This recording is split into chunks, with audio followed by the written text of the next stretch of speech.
Dans la dernière vidéo, nous avons créé notre propre component, le component serveur ici. Il est presque prêt à être utilisé. Mais pour l'utiliser, nous devons changer quelque chose dans notre module d'application. Qu'est-ce qu'un module d'application?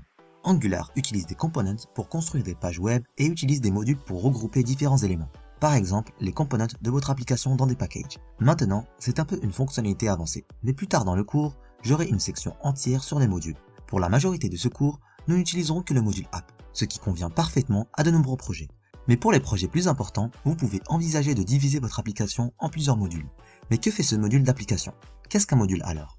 Eh bien, comme je l'ai déjà dit, c'est un ensemble de fonctionnalités de notre application et donne à Angular les informations suivantes dont les fonctionnalités que mon application possède et utilise. Comme vous pouvez le voir, il s'agit d'une classe TypeScript vide. Comme notre component, nous le transformons en quelque chose d'autre en ajoutant un décorateur. Ici, c'est le décorateur ngModule qui est aussi importé de @angular/core. Maintenant, là-dedans, nous voyons 4 propriétés que nous avons mis en place sur l'objet que nous avons passé à ngModule, déclaration, import, provider et bootstrap. Nous avons jeté un coup d'œil à Bootstrap qui était responsable de dire à Angular quel component vous devriez savoir au moment où l'application entière démarre. Donc quel component vous allez reconnaître dans le fichier index.html. Et c'était l'app component. J'ai déjà mentionné que nous n'ajouterons pas de sélecteur de component au fichier index.html. Ce n'est pas comme ça que ça marche, donc nous ne toucherons pas au tableau Bootstrap. Néanmoins, nous avons ajouté un nouveau component à Angular et ce nouveau component doit maintenant être enregistré ici dans le module afin qu'Angular sache que ce component est important. Par défaut, Angular ne va pas scanner tous vos fichiers ici. Donc si vous ne lui dites pas que le component serveur existe, il ne le sera pas. Juste créer le fichier n'est pas suffisant. C'est pourquoi on doit l'enregistrer ici dans le ngModule pour dire à Angular que la partie de ce module est donc ici. Même de toute notre application, puisque nous n'avons que ce module qui est le component serveur. Nous enregistrons les nouveaux components dans ce tableau de déclaration. Nous avons déjà enregistré le component app ici, car même s'il est aussi utilisé dans Bootstrap, il fait aussi partie de notre application. Maintenant, nous devons aussi ajouter le component serveur ici. L'ajouter comme ça n'est pas suffisant, parce que maintenant, Angular saura en quelque sorte que ça fait partie de l'application, mais TypeScript ne saura pas où trouver ce type, ou trouver ce component serveur.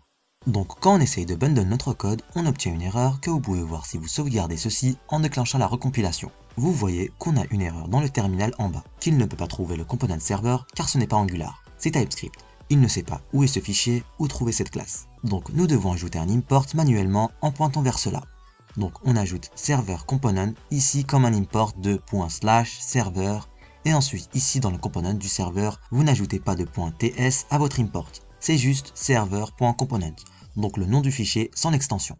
L'extension est ajoutée par Webpack qui empaque notre projet automatiquement. C'est tellement important. Ce n'est pas Angular, c'est une fonctionnalité de TypeScript. Il sait où trouver ça. Donc tout peut être empaqueté. Maintenant, Angular, quand il s'exécute, sait que nous avons un component serveur et qu'il fait partie de notre application. Et avec cela, nous pouvons enfin utiliser notre component.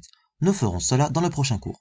Mais peut-être vous vous demandez aussi ce que font les imports et les providers ici dans le module app.